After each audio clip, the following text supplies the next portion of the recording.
You told me that you were going to turn your life around. In fact, did you just hip check me, Dan? If journalism I do think people deserve to hear directly from you. is a relentless pursuit of the truth, Is that a gun in your hand, Gary? Hey, whoa! Hey, get your hands off me. You're in my door. then silence Not really sure why no one wants to talk about it. is the enemy. Hi, Amanda St. Hilaire, Fox 6. Brian Paulson with FOX6 News. This week on Open Record, Why did you initially attempt to protect her? Get out of here. Please leave. Get off my property. the art and the ethics You better leave me the alone and quit following me. You're just a piece of and you know it. You can suck it. Stop trying to take pictures, boy. of the unscheduled interview. Did you really push a woman out of a movie?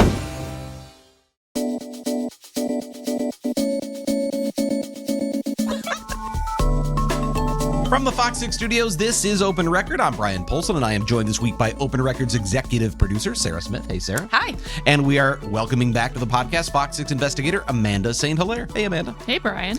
We are recording this episode on Wednesday, March 6th, for release on Thursday, March 7th. You might call that a schedule. In the news business, much of what we do revolves around doing scheduled interviews, where a reporter asks questions and an interviewee shares information, insight, reaction, and sometimes even powerful emotion. Hopefully. But not everyone we want to interview for the news wants to be interviewed. This week, we're going to talk about how and why we sometimes resort to showing up anyway and asking the tough questions. We will dive into the art of the unscheduled interview right after this. So if you have watched television news over the last 40 years or more, you've surely seen a few examples of what was once referred to as an ambush interview. A reporter who's flanked by a television news photographer is asking tough questions while a shell-shocked interview subject ducks for cover. It's a technique that took off way back in the 1970s and was very popular among viewers, but earned widespread condemnation, that is, for being unnecessary, unfair, and even potentially defamatory. When I first started, we used to call these confrontation interviews. That was in the late 90s.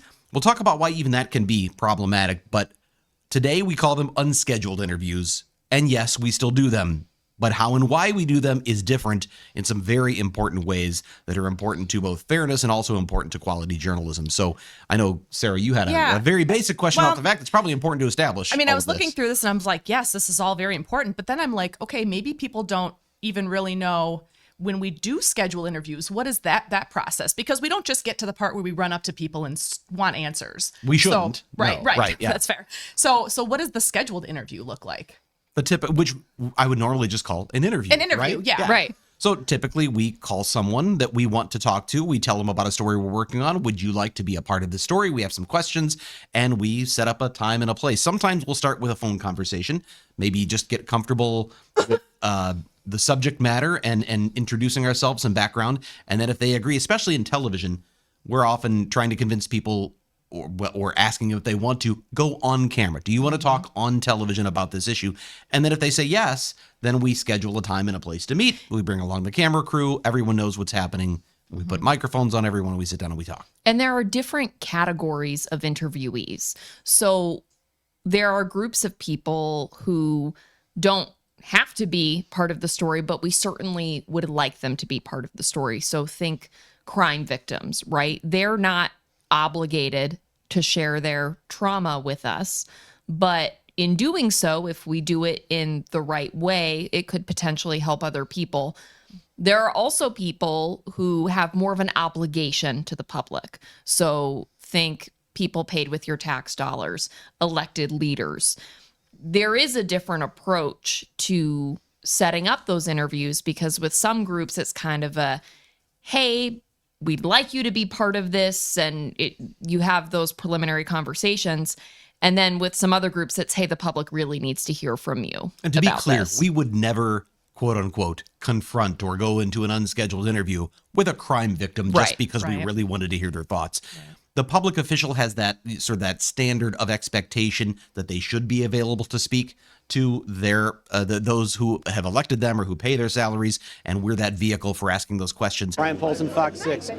Could I have just a minute to talk to you? No, not really. I'd like to talk to you about Deputy Joseph Keelis. Is there a reason that you don't want to talk about that incident? There's something I think that's in between that, though, and that is bad actors or private citizens who may be accused of or suspected of, or there may be evidence of some sort of wrongdoing. And those are other people who we think owe answers to our viewers, and we might go to extra lengths to try to get those answers. It's, in the end, it's accountability journalism. Someone who needs some level of accountability by answering questions that we don't have the answers to. So we go through that original process that you described, Brian, and usually it's a combination of phone calls, emails, sure. depending on the situation. Sometimes people agree to an interview and then they back out. Sometimes you don't get any response at all. Sometimes they outright decline the interview. And usually what happens if it's someone in that group where they owe answers to the public, what I try to do, and what I know you try to do, is be super clear about what happens next. And I've actually had people call on the receiving end of this, call this a threat. It's not a threat, it's information. So usually that looks like hey, I understand you're declining this interview, but just so you're clear, I'd much rather sit down with you at a time that works for you, where we can set up the good lights and have an in-depth conversation. I'm usually upfront about, hey, yeah, I'm going to have some tough questions for you. I also think you deserve the opportunity to answer those. I'd much rather do that than show up with a camera and a microphone at a time that is not of your choosing when you're not prepared to have this conversation. And we'll talk more about all the reasons why it's actually better for us. We prefer to do the sit-down interview. Vastly. But I want to reference what I said in the sort of introduction to this, which is that term ambush interview. We hear that over and over again. And that really comes from back in the sort of 70s, the action news days, and some of the even network news had correspondents and reporters who were known for, they had a reputation for doing the show up unannounced, ask the hard questions, chase the person through the building or whatever it might be, hand in the camera. And that does add drama to a news story. And it is, maybe especially for that time, was so new, it was really exciting and interesting to watch. But the reason the term ambush came up was there was none of that precursor setup. Right. In many of those cases, there weren't the phone calls requesting. It was the show up and ask the question. It was the show up and surprise the person. And one of the most egregious examples of this was a situation where there was there were some chemicals dumped in a parking lot. And I think it might have been a CBS News. I'm not actually sure on the network, so I shouldn't say that. But there's a correspondent who showed up on scene and saw that right next door to these dumped chemicals was a factory. And they went in there and they confronted a person. And that person said, I don't want to talk to you. I don't want to be part of this. We didn't dump those. That was put on the news. They didn't dump those. It wasn't their chemicals. There was no fair opportunity to respond, but it sure looked like that person was guilty. And that's why it's so important to distinguish between what an ambush is and what an unscheduled interview is, because an unscheduled interview is not what we want to do. It is a last resort. It is truly a last resort. And as you alluded to earlier, Brian, they're deeply inconvenient for us. You have a good example of that. Yeah. Deeply inconvenient for us. So I recall one time, and I was doing a story, and actually to back up for a second, pro PR tip, if you want to make a news story less exciting, less interesting, maybe you don't want people to pay attention to the story, just do the freaking interview. Because what happens is if we show up, to your point, that adds drama. So I was doing a story that was more of an issues piece about learning loss during the pandemic, taking a deep dive into what happened to student grades and across multiple school districts. What happened to student performance? Where were some of the students going? And so for each of the school districts, there were 10 of them, we reached out, asked for on-camera interviews. Most did the interviews, and that was their chance to give the explanation behind the numbers. Hey, if our grades dropped sharply, here's what we were seeing. Here are the challenges we went through. This isn't like a bad actor kind of story. We had a few school districts for which the superintendents originally declined an interview. We showed up at school board meetings as we warned them we would, and they thought better of it after we showed up. They stood there, they gave us the interview. We had another school district, MPS, we were able to catch the superintendent at a press conference. Wauwatosa School District, vehemently declined any kind of on the record interview. And so we showed up. I was 9 months pregnant. Showed up at a school board meeting. Showed right? up at a school board meeting. Public meeting. Again, as we warned them we would do. This was 2021. So their meetings were virtual, so the public could access them that way, but the public wasn't allowed in the building. So I caught the at the time board president outside the building as he was walking in. We've been trying to talk to someone from the district about student grades during the pandemic. I'm sorry, I've got a meeting that starts literally in 5 minutes. Can we catch you right after? I can't guarantee that. Asked him if he would do an interview. He said, no, I'm on my way into a meeting. And I said, great, we'll wait for you after. We waited for hours outside in the car. No bathroom. 9 months pregnant. That's the piece. You talked about it being deeply inconvenient. So inconvenient. It's at night. In your off hours. Yeah. It's not like it's in the middle of the day. I had a 1-year-old at home who no offense to any of the lovely school board members in Wauwatosa School District, I'd much rather spend the time with my kid.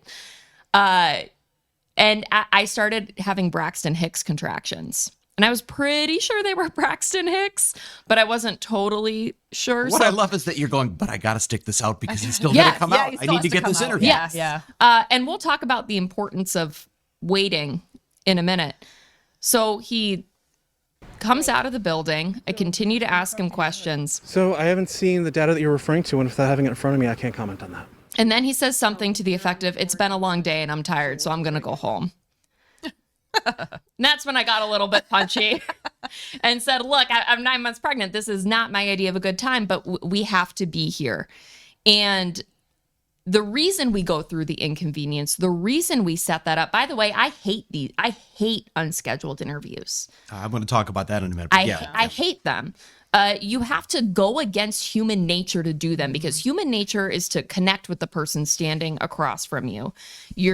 Besides the inconvenience, you are doing something you know is going to upset the other person. You're not getting the answers you want. I want the answers. I want the interview. I relish in being able to ask the questions. So you know you're not going to get all the answers you want. There are certain exceptions. And so it's like, I don't enjoy this, but the reason they are so crucial is because there's an accountability element of it.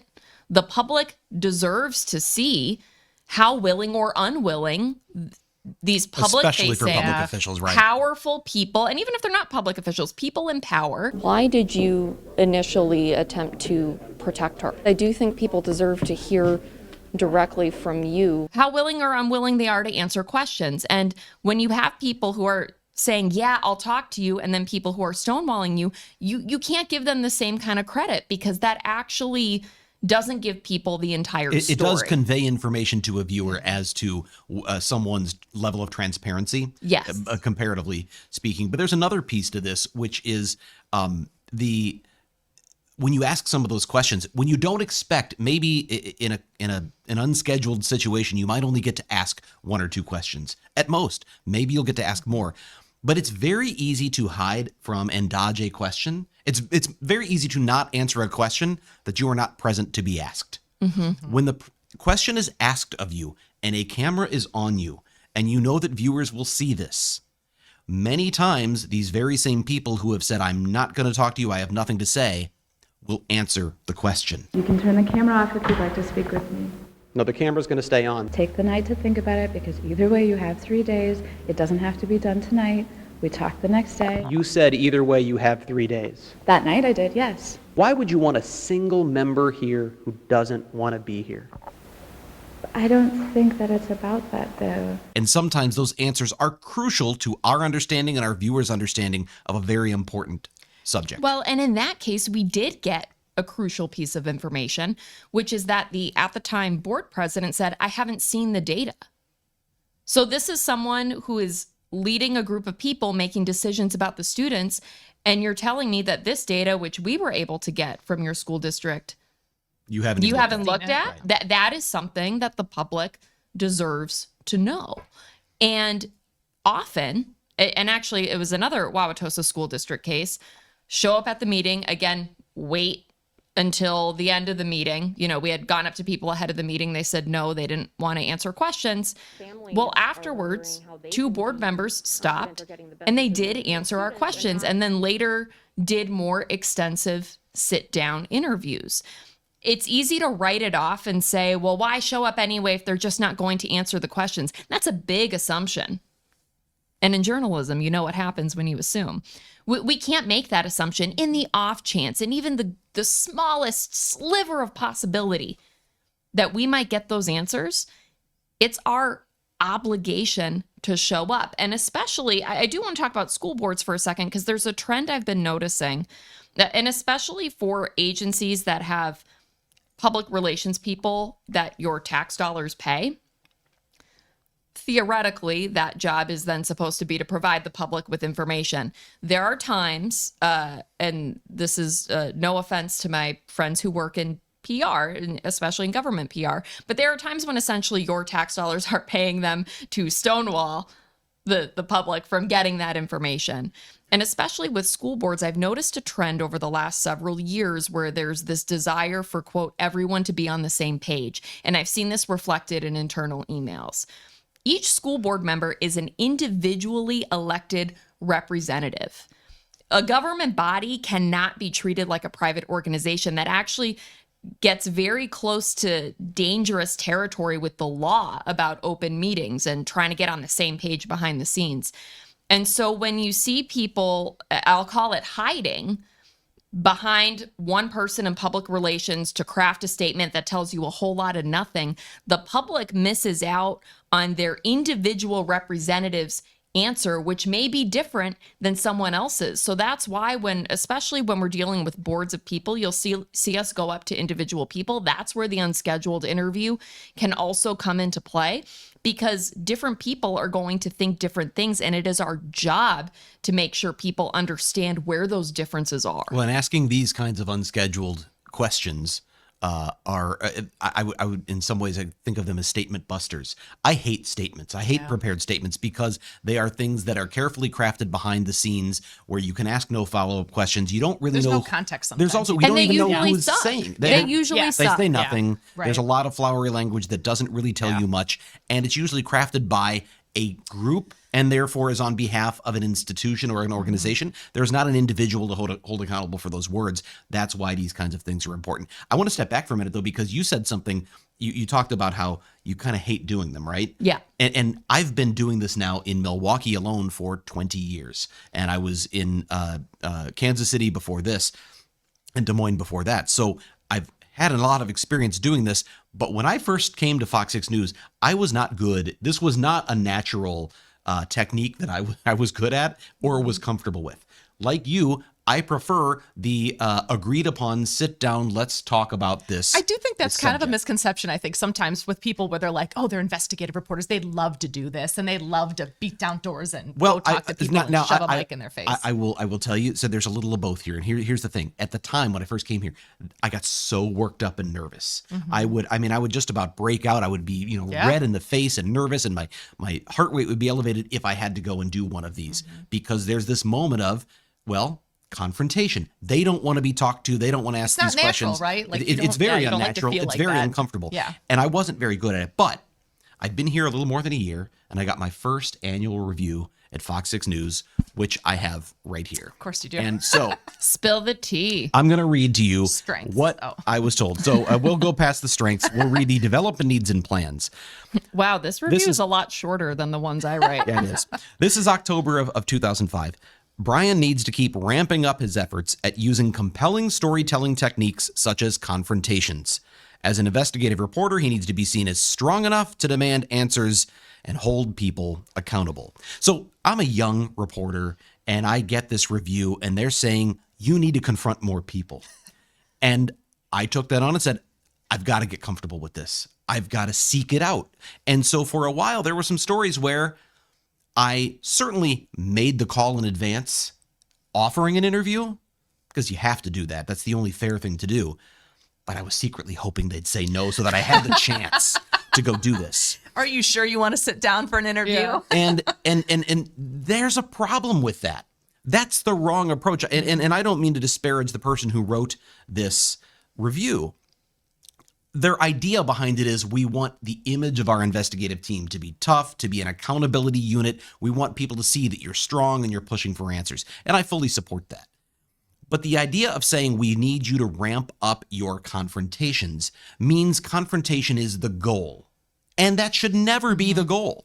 That is, as we said earlier, a last resort. It's a last resort when the sit-down interview doesn't happen with the person we have questions for that we need answers to, and we're not satisfied with a sanitized, prepared statement.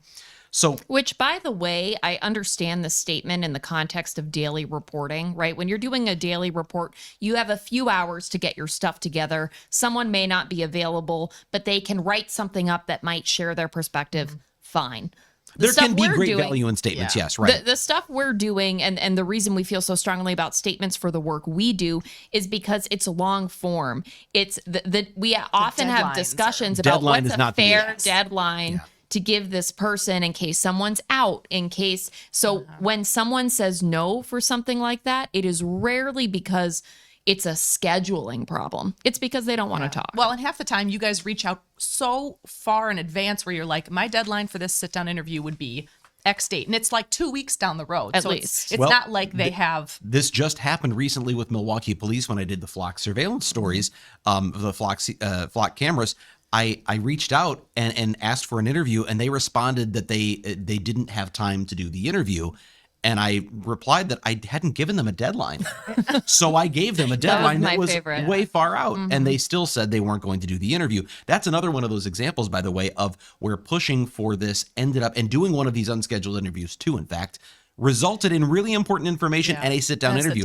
I attempted to talk to, when they wouldn't do an interview, when they declined and multiple requests for an interview, I attempted to speak to a public relations person for the police department in our own parking lot, which he then walked away from, which prompted discussions with higher ups in the department who then, and in fact, I'd made one more attempt. They said I should have been talking to someone in higher authority than the public information officer. So I tried to talk to the chief. Thank you. Chief, can I have just a moment? I understand you have been trying to ambush a lot of people. No. I've been trying to sit down and do an interview. And then eventually they scheduled a sit-down interview. And in that sit-down interview, we got really good information about the department's position and perspective on why they have these cameras, why they didn't want people to know where they were. I can assure the community that we're not actively using this technology to spy on people or track them. But in the end, they actually gave us the locations of all of these cameras, which was pertinent to the story we were doing. So in the end, what we did got results for our viewers. And I think we see that over and over in these situations. And we still have to show the process, because if we are going to push others to be transparent, we ourselves have to be transparent. So you could have just used the sit-down interview and said, we talked to MPD about this. Here's what they said. That would not have been transparent. It also gives, it then demonstrates almost an equal amount of credit to that department, to another who agreed immediately to sit down and be transparent, which is not accurate and it's not fair, to another department that said right away, sure, we'd be glad to share these answers with you.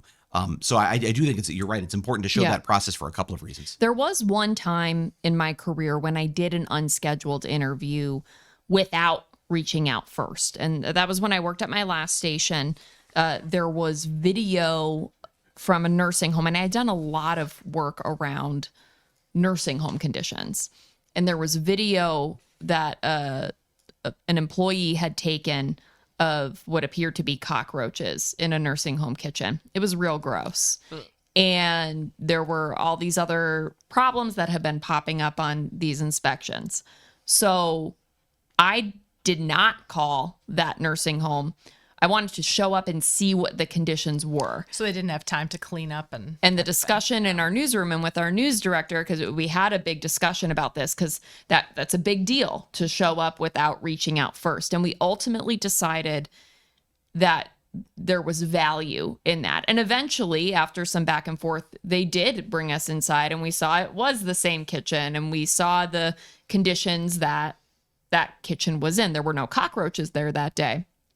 But there are exceptions. But I think people should know that in those off cases where we do that, it's after a lengthy amount of discussion and going through the pros and cons and looking at, okay, what are the ethics of this situation? and what is going to be fair not only to the other person, but what is going to best serve the viewer. So we've talked a lot about what we do prior to doing one of these unscheduled interviews. How we actually pulled them off is another whole conversation. We're going to talk about that when we come right back. So we've announced we want to do an interview. That interview's been declined. We've tried multiple ways to get someone to agree to sit down, and now we're going to do this unscheduled interview. You mentioned earlier a school board meeting. Those are a lot easier because you have a meeting, a time and a place where you know the person you're looking for is they're going to be in a public spot where cameras are welcome, typically. And I know that was a little trickier because you had the pandemic situation and the building being closed to the public, but typically we can show up with a camera and we can walk right up to someone and ask questions. In a lot of situations, it's not that simple, especially when it's a private citizen or it's a public official who doesn't speak at a lot of public meetings and is sort of in an office that is beyond our reach. So when we get to the point of actually doing these, there can be a lot of steps. There's actually an episode of Open Record. If you go all the way back to the early days of Open Record, we did one. If you look for it, it's called The Art of Surveillance. And we talked about doing surveillance to either get video, or in some cases, that's one of the techniques to getting these unscheduled interviews is you actually have to essentially do a stakeout. Yeah. You've got to wait for someone to come out of an office building or their home. And then there are all sorts of techniques as to how do you time that out in a way that you can maximize the number of questions you'll be able to ask before they disappear out of sight, drive away, or go into their house or their office. And that's kind of what you were talking about as you were sitting outside the school board meeting, right? You had to sit there and wait for the moment that he came out. Yeah, we talked a little bit about waiting it out, but I do think that is crucial. And in part, it's also, it sounds weird when you say staking it out is respect for the other person, but you want to go through every possible length you can go through to see if this person will talk. And that's part of this process too. So the reason we invest that time in the stakeout and the reason we stick around for the 3-hour board meeting with no bathroom break at 9 months pregnant is because not just we're waiting for our chance to pounce, but hey, maybe they thought about it and they changed their mind. And that's happened to me before. So showing up, and actually it was for that learning loss series about the pandemic. Originally, we had a confrontation with the superintendent for, I believe it was Oak Creek Franklin. And he sat in the board meeting and you could tell he was thinking about it. We made awkward eye contact a couple times. In that case, I was in the actual meeting. And at the end, he was like, you know what? I'm going to talk to you.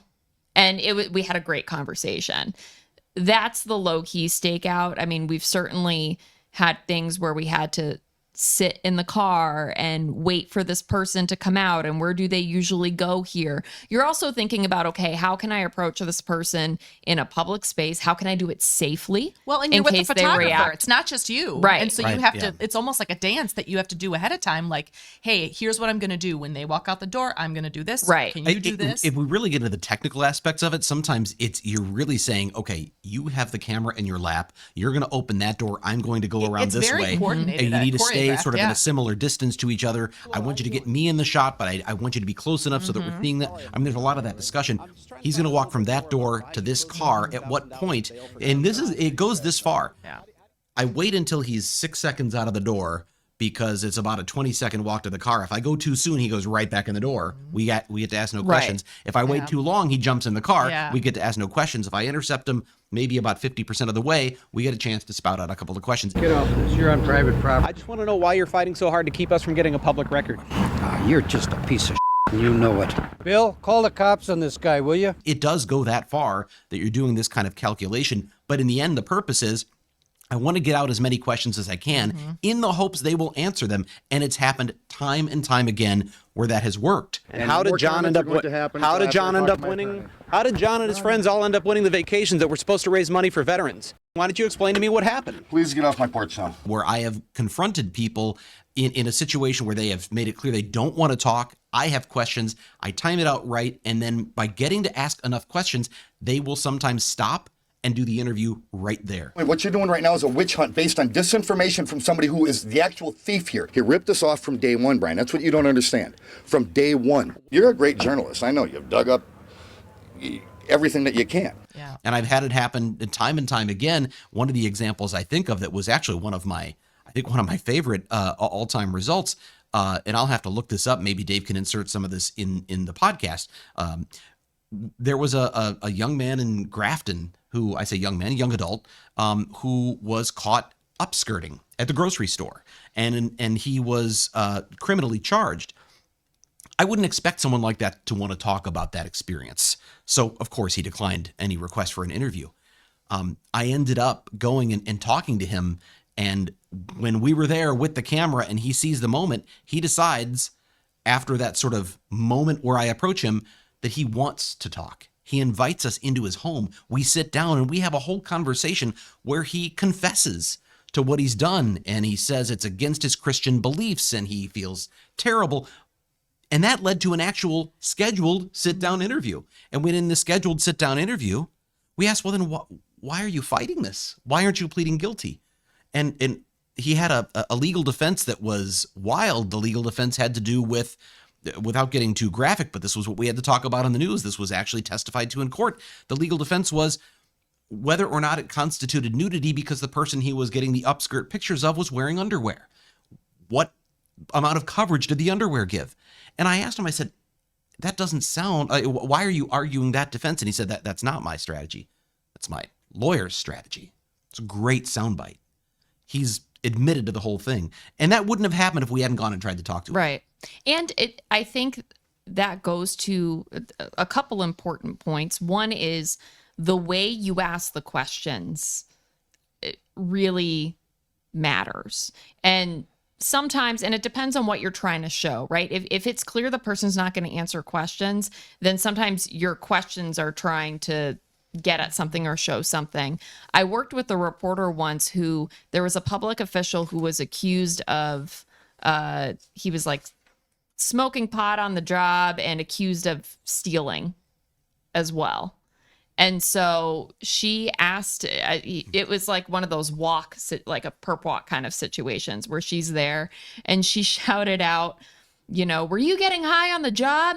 And he was so offended at the thought that someone would think he was smoking. And I'll need to check to make sure this is correct, but he was so offended at the idea that someone would think he was smoking that he was like, no, I just stole the money. Like, it's like sometimes you don't know what's going to be important to someone. So I think the way you ask the questions is crucial. I also think we do need to point out that in these situations, a lot of the investigative reporters, especially investigative reporters in television, are white men.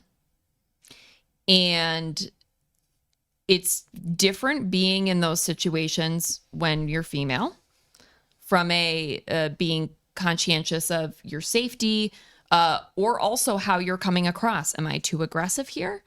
You sometimes tend to soften yourself. And then it's a whole extra layer for women of color. So I do think we need to acknowledge that different people, depending on what's going on in the environment around you, are going to have different levels of comfort and different things they're thinking about when asking your questions, how you ask the questions, how much can I piss this person off? My calculation as a white woman is going to be very different than a black male reporter or a black female reporter. So I do think that's something we need to acknowledge. Well, I think safety is certainly an issue that I want to talk about. And actually, we're going to do that when we come right back. So I've been doing these unscheduled interviews for so long. And we talked earlier about how I wasn't comfortable in the beginning. And I grew more comfortable with it the more I did it. And I'll be honest, there's an adrenaline rush with the moment. Someone has been dodging you, someone you have important questions for. You've put a lot of time investment into finding them, into trying to see if you can get that moment to get them on camera. You get them, maybe they answer some of your questions and give you what is a great element for your story that takes that story to the next level. And I have had times when that has happened where afterwards I have literally gotten into the car and pumped my fists like it is like a sports moment. Yeah. Like you got it. There you go. That was great. Do you ever get in the car and go, What just happened? Well, Like, so Gary with the gun. Yeah. Well, and I'm going to talk, but I'll take it all the way back to one of the most memorable confrontation interviews, unscheduled interviews I ever had, was with a guy who was a career criminal. We ended up finding out he had dozens and dozens and dozens of criminal charges and convictions against him, and he and his father were running a moving business. So they were taking people's personal belongings, everything they owned, and then holding them hostage and saying, nope, you've got to pay us way more than we originally quoted you. And so I went to his parents' front porch in Muskego, knocked on the door. He came to the door. Jan Teesling, Franklin, do you remember her? No. You don't remember her? No, we didn't move her. This is Discount Auto Sales. What about Best Way Movers? Yeah, that was my parents. The only up? move job I know about is the one where the lady gave us a bad check, and I have the bad check. And we have the rest of her stuff. And when she gives us the rest of her money, when she covers the check that she gave us the bad check, she can have her stuff. I remember going into it knowing this is a dangerous guy, but I was so jazzed about getting the moment. It was very early on that I was with a photographer who'd never done an unscheduled interview before. Miles Cooksey. Miles is watching. Miles, I apologize. I told him going in, I said, look, if this guy takes a swing at me, and I meant a punch, this guy takes a swing at me, you roll, you don't stop. And I thought this is the kind of guy where this could happen. He ended up yelling in my face. And it's a saying that became, a lot of my coworkers have sort of repeated over and over the years. Get off my property. Get off my property. He says it right in my face. You can see the spittle come out of his mouth when he says it. And he does, it's very aggressive. He opens the door and gets in my face. And he says this. We backed away to the street, and as you said earlier, sometimes people will decide after the fact, actually, I want to talk. And I said, let's just wait out here, because maybe he'll want to come out. I think this guy has more to say. We waited out by the street. He came out of the house, and he said, I think he yelled something like, if you ever get in my face again, I'm going to bust you in the mouth. And then he got in his car, and he drove away, and they flipped us the birds. They drove off. And got back in the car, and Miles sat down, and I said, was awesome. And Miles was horrified, looked at me and he said, you are a different cat, dude. And I remember thinking, oh, you weren't so into that. He was like, I don't ever want to do that again. And we got back to the station, and Miles did a great job. He got some great shots that really were memorable for that story. And we ended up doing a number of stories with that same person. By the way, I've done at least 3 unscheduled interviews with that same career criminal, and one of them became almost infamous because it was used in a FOX6 Investigators promo. The one where we're walking down the hallway of the courthouse and he gives me a bump, and hip check. I said, did you just hip check me, Dan? And that was played over and over and over again. It is why my Instagram name is HipCheckMKE, because of that promo that ran for just about lean into it. 3 years. But the point behind that is I was all worked up and excited. I never considered the danger I might be putting myself in. And over the years, I've had more and more of these confrontations or unscheduled interviews or situations with people who are dangerous criminals or people who have been accused of very dangerous things. And you mentioned Gary with the gun. We've talked about that on this podcast. This was a situation where I was interviewing someone. He didn't have a criminal record in terms of a violent record, but there were questions about whether or not he was involved in the death of one of his patients when he was a therapist. And he had violated professional boundaries with 3 different clients. We went to go talk to him after he agreed to an interview and then backed out. So we knew where he was. We went there, and when he came out and I approached him, he told us to go away. I'd like to talk to you about the visions you had of Adam Mills' dead body. You're on private property. I'll have you arrested. Similarly to the other one, I said, I think this guy wants to say more. We went out to the street. We got off his property. And moments later, he came out. And that's when he comes out with the gun in his hand. Is that a gun in your hand, Gary? That reaction said a lot about this person's, his anger issues that were an element of the story. Get out of here now! I have video of it. Would you like me to call the property? Get out! Would you like me to call the police about that gun? Never was determined whether he was involved in the disappearance of this person. But if you're a viewer and you're trying to decide, How do I feel about this person? Do I trust them? What do I think? Do I think they could have been involved? When you add it to the other documents we had, the text exchanges, the gun might factor the gun in his that. hand. I mean, he's on his own property, but he brought it out in a threatening manner. Yeah. What does that say about his potential for losing his cool, for committing some kind of violence? I think that speaks volumes to a viewer, and that's why those things are sometimes so important. But again, I left that, and Kale, who's here, was the photographer on that story. Oh, and baby Kale. Kale, I know, was probably not wild about what had just happened. Does My Kale wife- have a mic? Can Kale weigh in on this? Yeah. I was not wild about what happened, but in the moment, I'm just thinking, okay, let's get out of here. And I'm not sure if you're comfortable with me telling what happened at that time. You could be 100% honest. I'm fully But transparent. You can unschedule interview. We were in the car. He walks out with the gun in his hand. Brian was in the driver's seat. I was in the passenger seat shooting video. And Brian gets out of the car. I wasn't excited about that either. Not pictured on camera. Brian had the microphone upside down. I did. The stress of that moment. I did. I was holding because I had it in my lap. I got out of the car and just picked it up. But you can't blame him because you want that, but also he's not looking at what's going on. My 4-year-old would say that at that moment, getting out of the car was a red choice. Yeah. It was a red choice, Brian. Incidentally, it also tells me that I should probably not get out my own gun in any situations, because if I don't have the gun the right way, that could be a real problem. But I just had a microphone.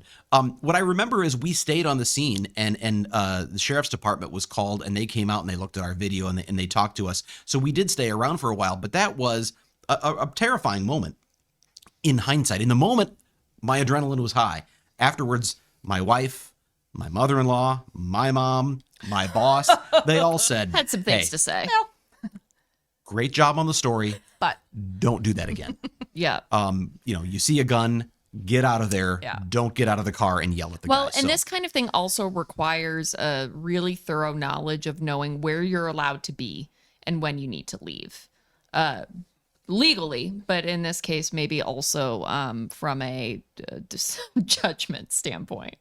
I realize we're running short on time. We could talk about this all day, but I just want to add one more thing about the danger, and that is I was just interviewing Alderman Michael Murphy, who's outgoing Milwaukee alderman, and as I was leaving his office just the other day, he stopped me and he said, "Hey, I see some of these people you're approaching, and I just want to tell you, be careful. There are people out there who will do you harm." And I think that's the thing that we have to keep in mind is, while this is a technique we use for stories, some of the people we talk to are in fact dangerous. And as time has gone on, things have changed. Mm-hmm. And I think the fear that it's not just that someone might take a swing at me or you. Right. The fear is they might do something much more violent. And that's certainly something we are cognizant of. It is a real danger in our profession. So safety is important. Well, and it's why we don't make those decisions lightly. Absolutely. All right, we're going to take a break. When we do, we are going to come back and go off the record. And it's time for us to go off the record. This is the part of the podcast where we get a little more casual, have a little fun by answering a question that Sarah has prepared for us. Hi. What do you have? What do you consider to be an unacceptable number of tabs to have open on your browser? 3. Ooh, more dude, than you should not, Okay, fine, 4. Go. you I'll should go not for look it. at my browser. I will have the number of tabs open that the memory can handle. Same. Gosh, no. I mean, Have you've seen my browser? Yes, it's a lot. It stresses when I you can't out. read what it says and all it is tap tap tap tap tap tap. That's too much. You know what the worst So is? I count- What happens when you have multiple versions of the browser open and each one has Absolutely multiple tabs? not. Yeah. May or may I not be counted in yesterday because editor Dave, was the one that messaged me. He goes, "This would be a good question." So I looked, and I had 10 at the time, and that's about my max. Like, that's where I need to go. Do I need any of these anymore? And I start closing them out. Okay, I go back and say 3 on one screen. Because on mine, I've got 3 on the left and 3 on the right. Oh, no, I can't do that. They all have to be on one side. But That's this a whole problem is I different have the schedules up on one side, and I have to reference All right. stuff on the other Yeah, side. that's fair. Do you leave them open for long, like if it's your home computer, for long No. periods of time, or do you close them down when you're done? Close it down. Ooh, My I leave them open forever. My- Ever. You and Denise. Yeah. I have 5 I mean, tabs. Denise is great, so I'm happy to be in the same but category. my wife will have tabs for shopping and other things that she will leave open for like weeks at a time. They're Same. still there. Oh. And then I come in and do something and accidentally, out of habit, X out and I've closed them all. And How I'm sure she's dare like, you. yeah, Pray I know. for you. Yeah. I've got 5 tabs that are open all the time. Schedules, our main landing page, and my to-do list. Okay. All right. Well, we didn't have a very long off the record because we talked about a lot of other stuff this week, but I think we're going to wrap things up for good when we come right back. Well, we do have a schedule to keep, so we're going to wrap things up here. If you have a topic you would like us to discuss on Open Record or an issue you think we should investigate for Fox 6 News, send us an email to fox6investigators@fox.com. As always, thank you to the people who make this podcast possible, Amanda, Sarah, to our editor, Dave Machuda, and our chief photographer manning the video switcher, Kale Zimney. With that, I'm Brian Polson. We'll be back next week.